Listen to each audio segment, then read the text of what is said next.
Welcome back. Let's talk about prion diseases. The disease was called scrapie because the animals would compulsively scrape themselves against fence posts. Scrapie was the first neurodegenerative disease to be described, and it is now recognized to be a prion disease. The signs of the disease would appear about 2 to 5 years after the animal became infected.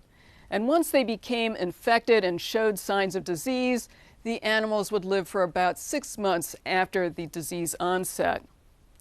There was no evidence that this disease could spread to humans after farm contact or after milk or meat consumption. Another prion disease, Creutzfeldt-Jakob disease, was identified in people by Dr. Alphonse Jakob and Dr. Hans Creutzfeldt. Both of them were German neurologists. They described a number of patients with progressive spasticity and dementia that resulted ultimately in neurodegeneration and death. They are both credited for discovering this rare syndrome. In the Faroe language, kuru means trembling, and the disease would manifest as severe muscle spasms or trembling of the body. It was transmitted by cannibalism.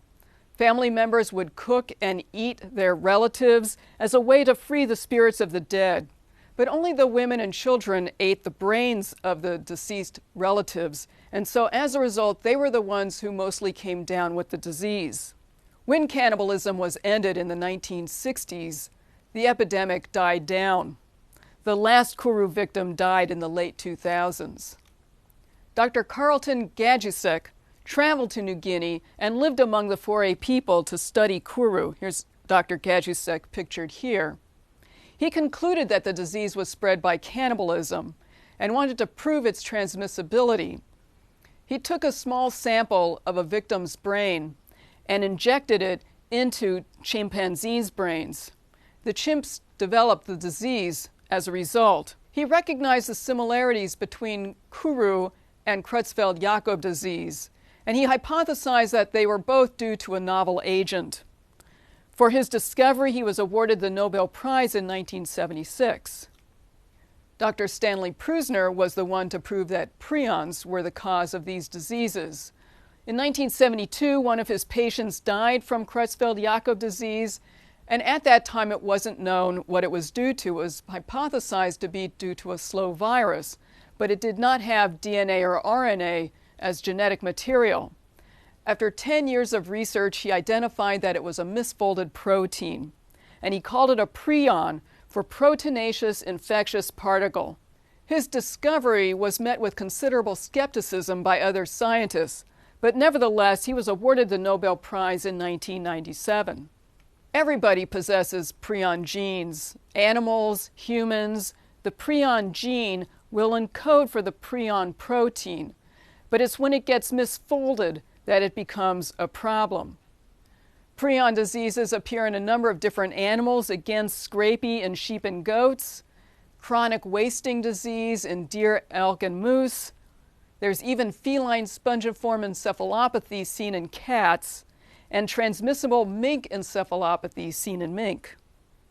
And there's also bovine spongiform encephalopathy seen in cattle, goats, cats, and a number of different animals. Let's talk about the bovine spongiform encephalopathy outbreak in Great Britain in the 1980s. BSE is also known as mad cow disease. In December of 1984, a cow started exhibiting poor coordination on a farm in Sussex, and it subsequently died after 2 months.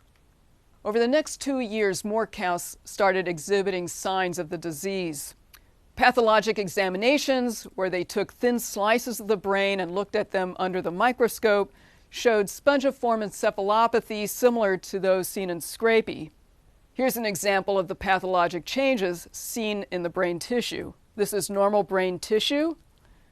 This is brain tissue that's infected with bovine spongiform encephalopathy, where you get a lot of holes that appear in the brain, reminiscent of a sponge.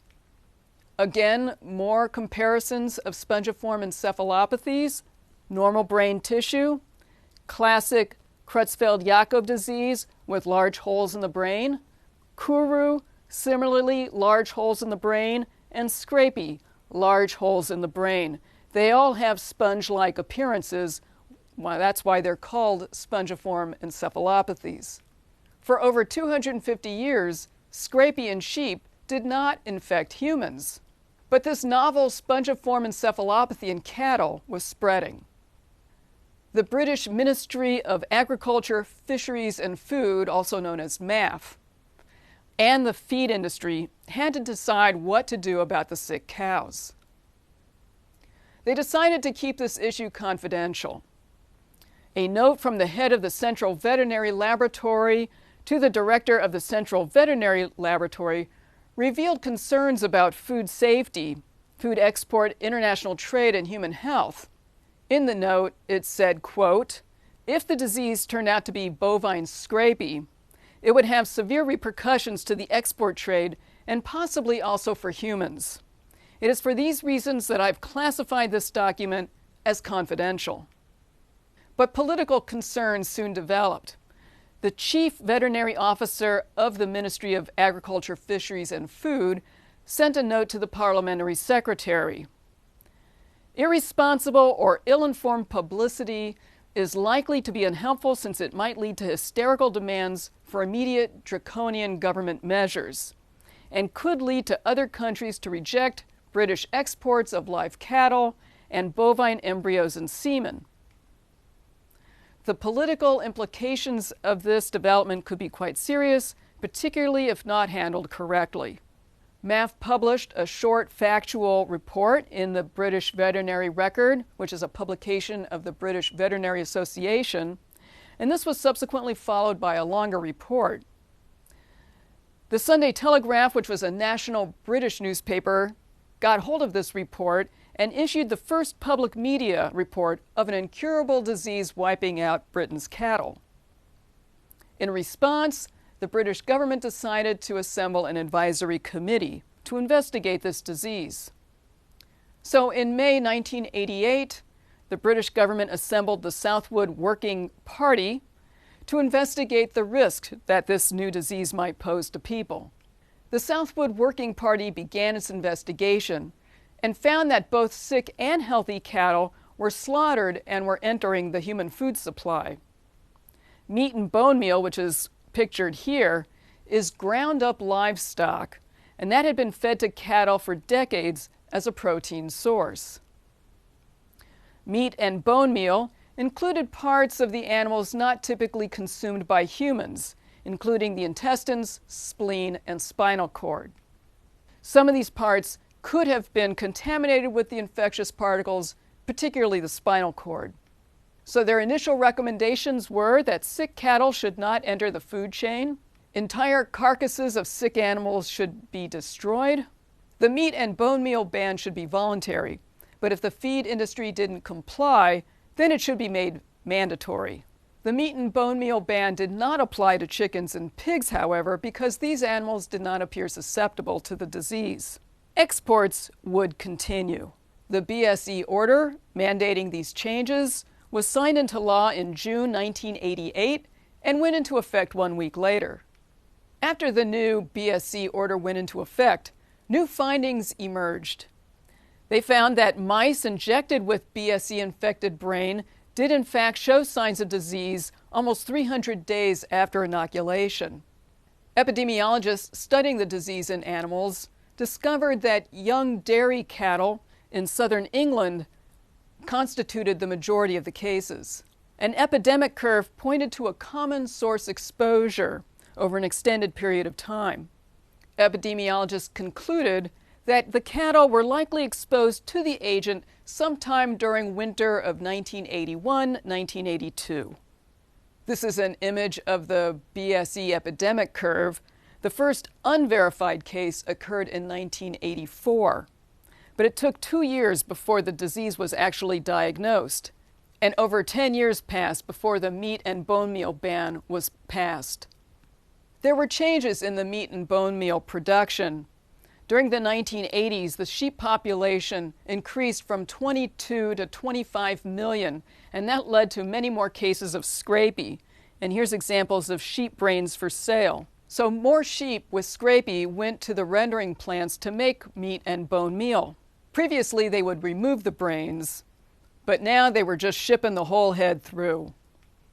In addition to using the whole sheep head with the brain included, lower temperatures and different chemical processes were used in the meat and bone meal production process, and that could have further promoted prion transmission. So what were the Southwood Working Party's final recommendations? Well, they concluded that BSE transmission to humans was unlikely. However, if the disease would appear, it would resemble Creutzfeldt-Jakob disease. And they recommended surveillance for unusual cases of Creutzfeldt-Jakob disease. So the government should establish a research advisory committee. And they also recommended that baby food should avoid using any ruminant offal, which included parts of brains and spinal cords, as well as the thymus, but it would be okay to use this food for adults. In other words, let the consumers decide. Now, John McGregor, who was the Minister of Math, asked, why just baby food? He reasoned that if BSE was a risk, it should be banned in all foods regardless of the age of the consumer. In June of 1989, he announced a ban of offal from all food. But John Gummer, the subsequent Minister of Math, pictured here with his daughter, viewed the issue differently. He decided not to ban the potentially contaminated offal, and he forced his young daughter to eat a hamburger in front of the press to prove his point. What were the CJD surveillance results? Well, by December of 2003, a total of 143 people had been autopsied and confirmed to have died from variant CJD. The median age of the victims was 29, in contrast to the age of 65 seen in classic CJD. Death generally occurred 7 to 14 months after the first signs and symptoms of the disease appeared. A public inquiry into the government's handling of bovine spongiform encephalopathy, variant CJD, subsequently ensued. And from 1987 to 2003, more than 180,000 cows had BSE. This epidemic in cattle peaked in 1992 and then subsequently declined. Let's compare the BSE and variant CJD epidemic curves. The BSE epidemic curve appeared approximately 10 years before the variant CJD cases appeared in humans.